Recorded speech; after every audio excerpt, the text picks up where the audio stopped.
To my channel. आज हम chapter 2 9th class UP board का पढ़ेंगे। Is matter around us pure, उसमें नेक्स्ट टॉपिक हम लेंगे। पिछले वीडियो मैंने आपको बताया था कि किस तरह से हम बता सकते हैं कि मिक्सचर जो है वो कितने प्रकार के होते हैं, होमोजीनियस मिक्सचर और हेट्रोजीनियस मिक्सचर। यहाँ तक मैंने आपको डिटेल में बताया था। आज हम होमोजीनियस मिक्सचर में ही एक पढ़ेंगे सोल्यूशन, विलियन। तो सोल्यूशन क्या है और विलियन क्या है ये हम पढ़ेंगे। सोल्यूशन, विलियन। होमोजीनियस मिक्सचर हमने पढ़ा। होमोजीनियस मिक्सचर में सबसे जो हमारा स्पेशल हम बताते हैं सॉल्यूशन हम है। सॉल्यूशन जो है वो होमोजीनियस मिक्सचर ही है, समांगी मिश्रण में ही आता है। तो सॉल्यूशन क्या है, व्हाट इज सॉल्यूशन? सॉल्यूशन ये होमोजीनियस मिक्सचर है, इसमें 2 कंपोनेंट्स होते हैं। सबसे मेन इंपॉर्टेंट ये है कि solution has 2 component, one is solvent and another is solute.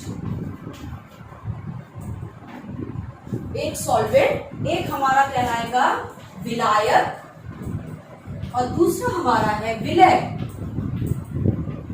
अब इसको हम डिटेल में पढ़ेंगे, बताते हैं कि क्या है विलायक। जैसे सोल्यूशन होमोजीनियस मिक्सचर है। होमोजीनियस मिक्सचर क्या होता है? सामान्य मिश्रण क्या होता है? ऐसे मिश्रण जिसमें हम किसी को पृथक नहीं कर सकते हैं और उसमें क्या होता है, यूनिफॉर्मली डिस्ट्रीब्यूट रहता है हमारा कंपोनेंट्स, है ना।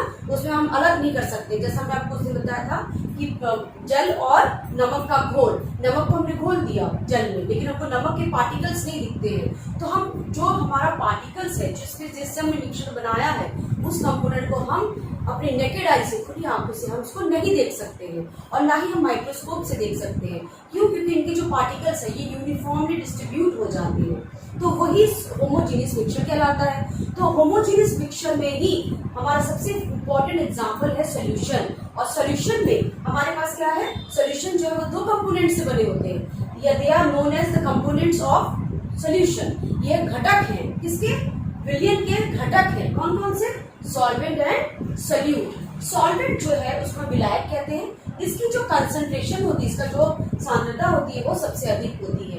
इसका मतलब और सॉल्वेंट कैसे हम डिस्क्राइब कर सकते हैं कि जो ऐसा कंपोनेंट जिसमें विलय जो है वो घुलता है, या जो अपने में किसी कंपोनेंट को दूसरा कंपोनेंट को अपने में घोल लेता है ना। तो what is solvent? Solvent is the component of a solution in which solute is dissolve. Okay. और व्हाट इज सोल्यूट? सोल्यूट ऐसा कंपोनेंट है जो सॉल्वेंट में घुलता है ना। Solute is a component which dissolve in the solvent. तो ये solvent और सोल्यूट ही मिलकर सॉल्यूशन बनाता है। फॉर एग्जाम्पल अगर हम देखें sugar in water solution, water में शुगर हमने डाला, क्या हम कह सकते हैं copper sulphate solution. Copper sulphate solution, copper की क्रिस्टल्स को या कॉपर सल्फेट को हमने वाटर में डाला तो हमको ब्लू रंग का क्या मिल गया? सोल्यूशन मिल गया। तो इसमें हमने ये तो नहीं देखा कॉपर सल्फेट कहाँ है ना। तो ये हमारा कॉपर सल्फेट सोल्यूशन जो हम पानी से बनाते हैं, कॉपर सल्फेट के हम ले लेते हैं और कॉपर सल्फेट को लेते हैं, पानी में घोलते हैं। तो ये भी हमारा क्या है? एक सोल्यूशन है जिसमें सोल्यूट और सॉल्वेंट। अब शुगर इन वाटर मतलब पानी में हमने चीनी को घोला, चीनी घुल गया पूरा। पानी जो है पानी में हम घोल रहे हैं, तो इसमें क्या होगा? वाटर हमारा क्या है? सॉल्वेंट है। Water is a solvent and sugar is solute. Water हमारा सॉल्वेंट है, वाटर हमारा विलायक है और चीनी हमारा क्या है? विलय है।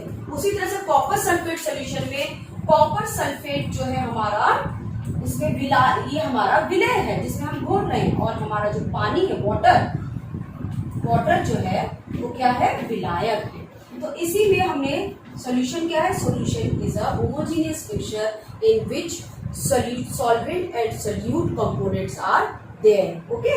तो ये होमोजीनियस मिक्सचर है जिसमें सॉल्वेंट और सोल्यूट 2 कंपोनेंट्स होते हैं। और ये होमोजीनियस मिक्सचर है इसीलिए इसमें सोल्यूट पार्टिकल्स यूनिफॉर्मली डिस्ट्रीब्यूटेड होता है सॉल्वेंट में। सॉल्यूशन में हमने पढ़ा है कि डाइल्यूट सॉल्यूशन, कंसंट्रेटेड सॉल्यूशन, ये सब और भी पढ़े हैं, सैचुरेटेड, अनसैचुरेटेड, संतृप्त और असंतृप्त। इसको हम डिटेल में देखते हैं अभी क्या होता है। सॉल्यूशन को जब हम कहते हैं डाइल्यूट और कंसंट्रेटेड, ये डिपेंड करता है कि सॉल्यूट जो हम मिला रहे हैं सॉल्वेंट में उसकी कंसंट्रेशन या उसकी सांद्रता कितनी है। अगर हमने सॉल्वेंट में सॉल्यूट की कंसंट्रेशन कम है या कम डाल रहे हैं तो जो हमारा सोल्यूशन मिलेगा वो क्या होगा, डाइल्यूट सोल्यूशन, है ना। तो जिसमें सॉल्यूट की कंसंट्रेशन कम होगी वह क्या कहलाएगी, डाइल्यूट सोल्यूशन। और कंसंट्रेटेड सोल्यूशन क्या होगा, जिसमें concentration of solute is more, okay, जहां पे ज्यादा होगा वो कंसंट्रेटेड सोल्यूशन। तो हम जो कंसंट्रेटेड और डाइल्यूट सोल्यूशन हम बोलते हैं, इसको हम किसमें, इनको हम नापते हैं या हम इसको कैलकुलेट करते हैं। तो कंसंट्रेशन ऑफ सोल्यूशन हम कैसे कैलकुलेट करेंगे, ये है हमारा कि हम कंसंट्रेशन ऑफ सोल्यूशन हम कैसे करेंगे, है ना। तो इसकी डेफिनेशन क्या है, what is concentration of solution, it is the amount of solute dissolved in a given solution at a given temperature। वो हमारा कंसंट्रेशन है कि कितना अमाउंट है सोल्यूट का सॉल्वेंट में डिसॉल्व है। It is the amount of solute dissolve in the solution. ये भी बोल सकते हैं कि कितनी सांद्रता किसकी विलय की घुली हुई है, किसमें, सॉल्यूशन में या विलयन में, वो उसकी सांद्रता कहलाती है। तो सांद्रता को हम कैसे नापते हैं, इसलिए हम कुछ सांद्रता को नापने के लिए क्या कहेंगे कि मास ऑफ सोल्यूट, अगर हम सॉलिड सोल्यूट लेते हैं तो इन ग्राम में लेंगे, divided by mass of solution into 100। अगर हम परसेंटेज में देंगे तो हम इसको कहते हैं कंसंट्रेशन परसेंटेज। कंसंट्रेशन परसेंटेज कितना होगा, मास of solute in gram, mass of solution in gram into 100, ठीक है। अब जैसे हमने मास ऑफ सोल्यूशन किया है तो मास ऑफ सोल्यूशन कैसे निकालेंगे, mass of solution is equal to mass of solute plus mass of solvent. दोनों ही सोल्यूट और सॉल्वेंट दोनों के मास को जब हम ऐड करते हैं तो वो क्या आएगा, मास ऑफ सोल्यूशन। और ये मास परसेंटेज हम कैसे निकाल सकते हैं, कंसंट्रेशन परसेंटेज कैसे निकाल सकते हैं कि कितना मास सोल्यूट का डिसॉल्व है किसमें, सोल्यूशन में, ठीक है। 100 से मल्टीप्लाई कर देंगे तो परसेंटेज हो जाएगा। तो ये हमारा कंसंट्रेशन ऑफ सोल्यूशन कहलाता है। अब इस पे हम देखेंगे और मास सोल्यूशन का कैसे निकालेंगे, mass of solute plus mass of solvent. अब इसी पे ही हम बताएंगे इफ द कंसंट्रेशन, सोल्यूट का कंसंट्रेशन अगर ज्यादा है सोल्यूशन में तो क्या होगा, कंसंट्रेटेड सोल्यूशन, क्या कहलाएगा, कंसंट्रेटेड सोल्यूशन। और अगर मास हमारा सोल्यूट का सोल्यूशन में कम है तो वो डाइल्यूट सोल्यूशन। तो हमने एक पढ़ा, क्या हुआ, कंसंट्रेटेड सोल्यूशन एक हो गया और दूसरा हमारा क्या है, डाइल्यूट सोल्यूशन। तो ये हमारा डेफिनेशन है कि what is concentration solution, where the concentration of solute is more in solution, and what is dilute, dilute means where the concentration of solute is less in the solution। तो ये हो गया हमारा definition concentrated and dilute solution. जैसे आपने lab में पढ़ा होगा कंसंट्रेटेड सल्फ्यूरिक एसिड, मतलब क्या होगा कि इसमें जो हम ले रहे हैं, सपोज करो अगर हमने 100 ml वाटर लिया है तो उसमें 80 to 90% हमने उसमें क्या लिया है, सल्फ्यूरिक एसिड, तो वो क्या कहलाएगा, कंसंट्रेटेड, है ना। और डाइल्यूट में क्या होगा कि जहां पे वाटर का कंसंट्रेशन ज्यादा है और सल्फ्यूरिक अम्ल का कम होगा तो वो क्या होगा, डाइल्यूट सल्फ्यूरिक एसिड सोल्यूशन।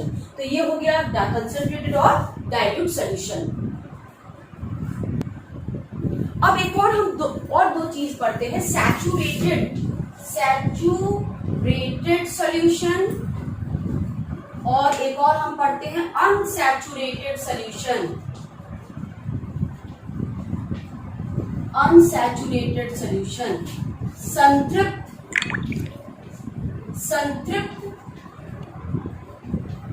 संतृप्त विलयन और एक और हम पढ़ते हैं असंतृप्त विलयन।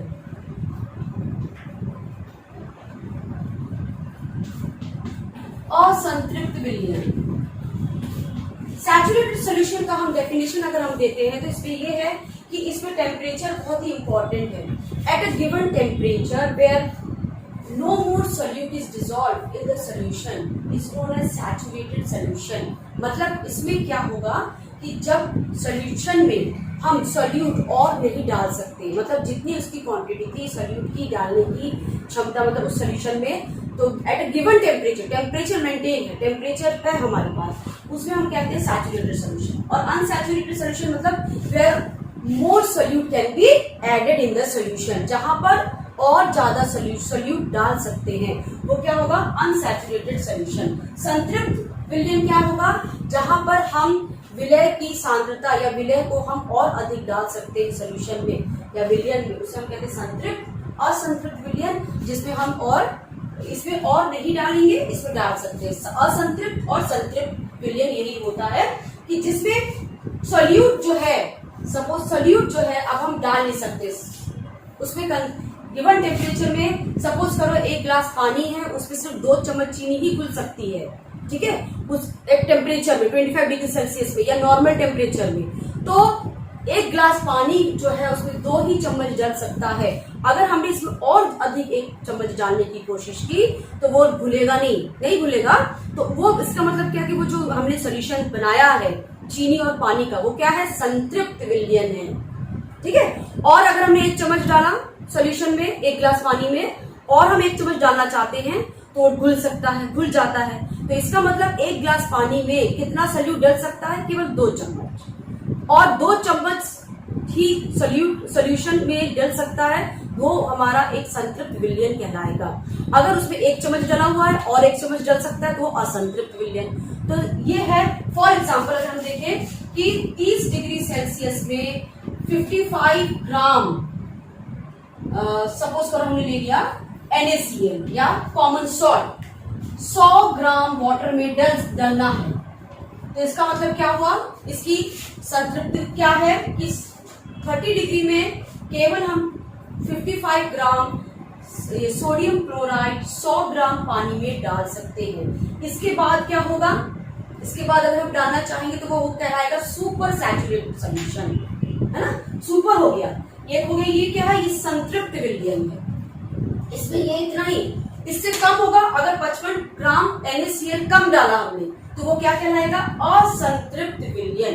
तो इसका मतलब है 55 ग्राम NaCl अगर हम 100 ग्राम में डालते हैं तो ये हमारा सैचुरेटेड सॉल्यूशन कहलाया, और अगर इससे कम है, लेस है, तो ये कहलाएगा अनसैचुरेटेड सॉल्यूशन। और अगर हम इससे ज्यादा डालते हैं, मोर डालते हैं सॉल्यूट, हम सॉल्यूट की बात कर रहे हैं, अगर हम सॉल्यूट और ज्यादा डालते हैं तो ये कहलाएगा सुपर सैचुरेटेड सॉल्यूशन। तो ये हमारा संतृप्त विलयन कहलाएगा, ये हमारा असंतृप्त विलयन, ये सुपर संतृप्त विलयन कहलाएगा। तो ये हमारा हो गया संतृप्त और असंतृप्त। इसमें ये टेम्परेचर बहुत अधिक मेंटेन करना है। अगर एक गिवन टेम्परेचर है कितने डिग्री में, 30 डिग्री सेल्सियस में, अब आता है कि हम अगर टेम्परेचर बढ़ा देते हैं तो क्या होता है, अब 55 ग्राम ना होकर क्या होगा, और भी अधिक हम सोडियम क्लोराइड डाल सकते हैं। आपने मिठाई खाई होगी चाशनी वाली, है ना, तो चाशनी कैसे बनता है, अगर हम एक टेम्परेचर मेंटेन करें और हम देखिए, मैंने अभी जैसे आपको बताया था कि 1 चम्मच ग्लास में केवल 2 चम्मच चीनी ही डल सकती है ना, 1 ग्लास में केवल 2 चम्मच, लेकिन अगर हम उस पानी को टेम्परेचर बढ़ा दें या बॉईल करने रख दें तो 2 चम्मच की जगह 5 चम्मच 6 चम्मच भी डल सकता है, तो क्या बन जाएगा, वो शीरा बन जाएगा। तो वो क्या है हमारा, जब हम इसमें क्या कर रहे हैं, हमने टेम्परेचर को क्या कर दिया, चेंज कर दिया, ज्यादा कर दिया, अधिक कर दिया। तो अधिक करने पर एक और चीज आती है, इसको हम कहते हैं सॉलिबिलिटी, सॉलिबिलिटी बढ़ जाती है। तो what is solubility, solubility is the amount of solute dissolve in the solution at a given temperature, okay, and solubility क्या होती है, बढ़ जाती है। तो टेम्परेचर बढ़ाने पर सॉलिबिलिटी बढ़ती रहती है, इसीलिए इसकी क्या हुई कि एक और नई चीज आई है, क्या है, वो है सॉलिबिलिटी। तो सॉल्युबिलिटी टेम्परेचर बढ़ाने पर, ये टेम्परेचर बहुत इंपॉर्टेंट है। टेम्परेचर अगर आप बढ़ाओगे सॉल्युबिलिटी इंक्रीज हो जाएगी। तो आप ये कहेंगे कि आपने 55 ग्राम लिखा है, तो जब हम सिर्फ 30 डिग्री की बात कर रहे हैं, मैं एग्जांपल लेके बता रहे हैं, 30 डिग्री पर केवल 55 ग्राम NaCl डिसॉल्व हो सकता है। वो क्या हो गया, वो एक लिमिट हो गया, और वो क्या है, सैचुरेटेड है। उससे अगर हम कम यूज करेंगे, 55 ग्राम से कम यूज करेंगे तो वो अनसैचुरेटेड, असंतृप्त। उससे अधिक करेंगे सुपर सैचुरेशन, है ना। लेकिन टेम्परेचर अगर हम इंक्रीज कर दे रहे हैं तो 55 ग्राम से ज्यादा भी डिसॉल्व हो सकता है। क्यों? क्योंकि उसकी सॉल्युबिलिटी हमारी सोल्यूशन की बढ़ गई है, सोल्यूट की बढ़ गई है। तो what is solubility? Solubility is the amount of solute dissolve in a solution, या बोल सकते हैं डिसॉल्व इन 1 ग्राम ऑफ या 100 gram of solution, 100 gram of solution at a given temperature. तो ये हो गया सॉल्युबिलिटी, या हिंदी में उसको कहते हैं विलयता। तो आज ये हो गया सॉल्युबिलिटी या विलयनता। आज हमने पढ़ा कि विलयन क्या होते हैं और कितने प्रकार के विलयन हमने पढ़े, है ना। सांद्र विलयन, उसके बाद डाइल्यूट तनु विलयन, उसके बाद संतृप्त और असंतृप्त। नेक्स्ट वीडियो में मैं नेक्स्ट टॉपिक पढ़ाऊंगी। Thank you.